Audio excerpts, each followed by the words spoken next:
جمهوری توجیکستان خدایورزاده خدایور زوقیبек از روند ساختمان پل ماشینگذار در بالای رودخانه دهه بروشان ناحیه روشن شناس شد. کارهای پلسازی از ماه مارس سال جاری آغاز شده. مبلغگذار انشاءات بانک امید جهانی میباشد. کوپرک با درازی 19 متر با پهنای 12 متر را تشکیل داده تا 8 سپتامبر با زحمت پیوسته شرکت چاینا رول بریشینگ به استفاده داده می شود. عظیم ابراهیم ضمن ملاقات با پلسازان با صفت کارهای ساختمانی دقت اساسی داده آنها را وادار کرد تا کارها را جواب به طلبات زمان به انجام رسانند. اطلاع داده شد که عین حال 30 نفر ساکنان روشن در کارهای پلسازی مصروف کار بوده. با استفاده از 10 تکنیک پریخته‌دار توانستند 16 ستون 12 متری را در پای دیوار جای دهند و کارهای آهن و بتونی را تیزانند. برای کارهای ساختمانی در پل 1,200,000 دلار اختصاص داده شده تا به امروز 65% کارها انجام یافتند. در برابر بنیاد پل مجرای دریاچه از هر دو ساحل نیز توسط آهن و بتون مستحکم کرده می شود تا آب شوخی این دریاچه به پل خسارات وارد نسازد. انشاءات دیگری که مورد استفاده قرار داده می شود این میدانچه ورزشی برای بازی فوتبال و بسکتبال و والیبال در دهه دیرزودی ناحیه روشن ولایت مختار کوهستانی بدخشان است. انشاءات ورزشی با دستگیری صاحبکاری سازنده اصل فرمانبکов ساخته شده کارهای رنگ و بارکنی در جریان می باشد. برای ساختمان میدانچه ورزشی 500,000 سومانی روانه شده. روزهای نزدیک کارها در این میدانچه زیبا انجام می یابد. در ناحیه روشن به استقبال جشن 30 سالگی استقلالیت دولتی جمهوری توجیکستان 142 انشاءات به نقشه گرفته شده است که در سال روان باید 9 انشاءات مورد بهره برداری قرار گیرد. یک از انشاءات کلانترین در ناحیه روشن بینای مرکزی لوجستیکی می باشد که از جانب اگنتی ذخیره ماده نزد حکومت جمهوری توجیکستان ساختمانش ادامه دارد.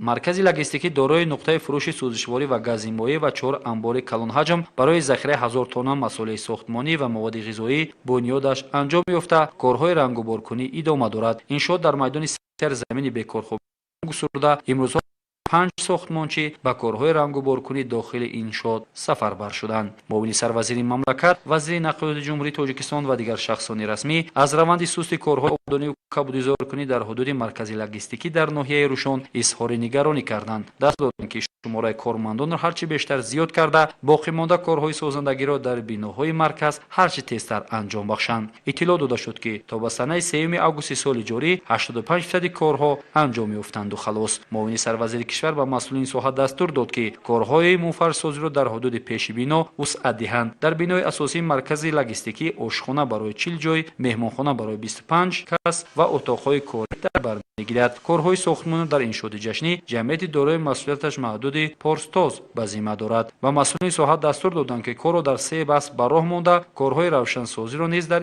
زودتر انجام دهند. بعد مورد استفاده قرار گرفتن انبارخانه اگنتی ذخیره ماده در ناحیه روشن امکان می‌دهد که در انبارخانه‌ها مقدار زیادی مواد آذوقه و سوخت سوز ذخیره شده 30 نفر ساکنی ته جای صاحب جای کاری دائمی خواهند گردید. یکی از کلانترین انشاءات جشنی ناحیه روشن ولایت مختار کوهستانی بدخشان این ساختمان مؤسسه تحصیلات میانه عمومی رقم 9 ناحیه برای 640 خواننده در یک بس به شمار می‌رود. کارهای ساختمانی در مؤسسه تعلیمی از سال 2018 آغاز شده. شکست ریخت انشاءات به ذمه معماران جمعیت دارای مسئولیتش محدود امیر حمزه ناحیه شغنان واگذار است.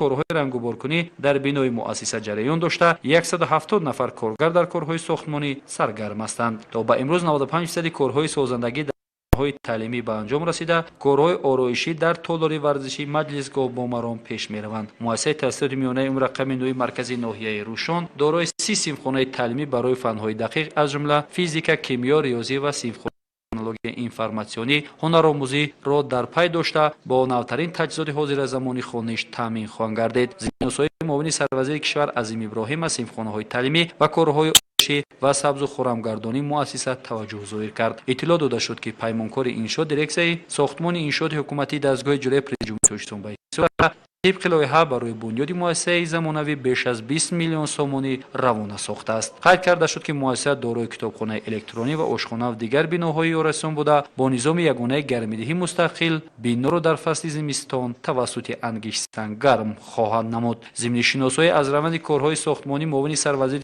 برای وسعت دادن کارهای ساختمانی پوره سفلاک‌پوش کردن صحنه بنا به مسئولین سپارش جدی دادند. زیرا بیش از 500 نفر مرکز ناحیه روشن منتظر افتتاح چنین بینای تعلیمی زیبا و زمانوی میباشند که بعد مورد استفاده قرار دادنش در بینای زیبا تحصیل نمایند. هیئت گروه کاری حکومت مملکت مسئولین جمعیت را با وسعت بخشانیدن کارهای سازندگی و آبادانی حدود انشاءات جشنی جلب کرد. در مرکز ناحیه روشن بینای داشتنی فیلیال بانک دولتی امانتگزاری جمهوری تاجیکستان بانک در ناحیه روشن انشاءات جشنی بوده. عین حال کارهای وصل و نصب مبل و میز کرسی جوانها در حجره‌های کاری همه کارها انجام یافتند. بینای مذکور در یک مدت کوتاه قامت افراخته با سطح و صفت بلند به انجام رسید. بینای 4 حجره کاری و تالار عمومی بوده. در آن به میزبان 10 نامگوی خدمت رسانی بانکی را پیشنهاد میکنند. در شفت بینای فیلیال امانت بانک 2 بینای 3 شامی بدخشان مرکز سودا و مهمانخانه از جانب صاحبکاران ساختمانشان انجام یافته است. در ردیف انشاءات مختلف جشنی مورد استفاده قرار گرفتن میدان پرچم دولتی ساختمانش ادامه دارد که معاون سروزیر کشور و هیئت همراهانش از این موضوع دیدن کردند. ستونپایه پرچم دولتی با درازی 30 متر قامت افراخته حدود انشاءات پر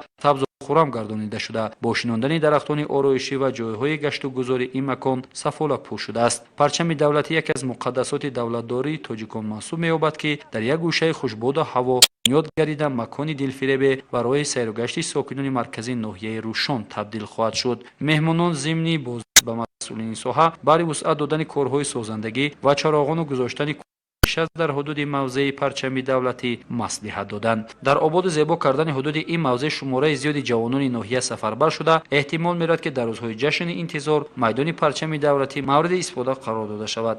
مورد استفاده قرار گرفتن انشاءات مختلف با سیمای معماری مرکز ناحیه روشن زینت دیگر نماید. در ناحیه روشن در برابر چاره‌داری و کشاورزی طی سالهای اخیر به تشکیل گرمخانه‌های نهادینی نیز دقت جدی داده می شود. همدم دولت محمد یکی از آن کشاورزان دانسته می شود که در زمین‌های نزد حولیگیش گرمخانه تشکیل کرده از این حساب سطح زندگی خانوادگی خود را پیش میبرد. در میدان 1016 متر تشکیل گرمخانه را براه مانده بازار مرکزی ناحیه را با کبابی و بادرینگ و پمیدور تامین می نماید. نام برده در دهه روشن از اولین کشاورزان دانسته می شود که با تشکیل گرمخانه روزگاری اولیوی 4 خانواده را تامین میکند. سال چهارم است که همدم دولت محمد بعد آموزش‌های پیوسته به خلاصه آمد که با چنین اصول میتوان هم بازار ناحیه را با محصولات تر و تازه محلی تامین کرد و هم سود صاف به کف آورد. از 4 گرمخانه نزد حوالگی همدم به بازارهای ناحیه روشن و شهر خاروق بادرینگ و پمیدور را با نرخ دسترس به فروش میبرند. از تجربه اندوخته این جوانی کاردان معاون سروزیر کشور و هیئت مهمانان اظهار خوشنودی کرده برای زیاد کردن میدان چنین گرمخانه‌ها اظهار هوسمندی کردند. همدم دولت محمدов اطلاع داد که تنها از یک گرمخانه تشکیل کردهش از 5 تا 6 تانه بادرینگ و پمیدور گرفتن ممکن می باشد. عین حال داخل گرمخانه همدم دولت محمدов پر بادرینگ و پمیدور بوده همروزه مقداری معین محصولات خودی را به سودا می برارد. در برابر اندوختن تجربه نامبرده تشکیل گرمخانه ها را برای همدهگانش توصیه داده از تجربه کاریش به آنها مصلحت می دهد. زیرا تشکیل گرمخانه ها در شرایط کم زمینی بدخشان با منفعت دهقانان بوده از زمین‌های داخل گرمخانه می توان و یا زیاده حاصل گرفته خراجات خانوادگی را پورا تامین و در غنی گرداندن بازار استعمالی با محصولات داخلی سهمی بارز داشت.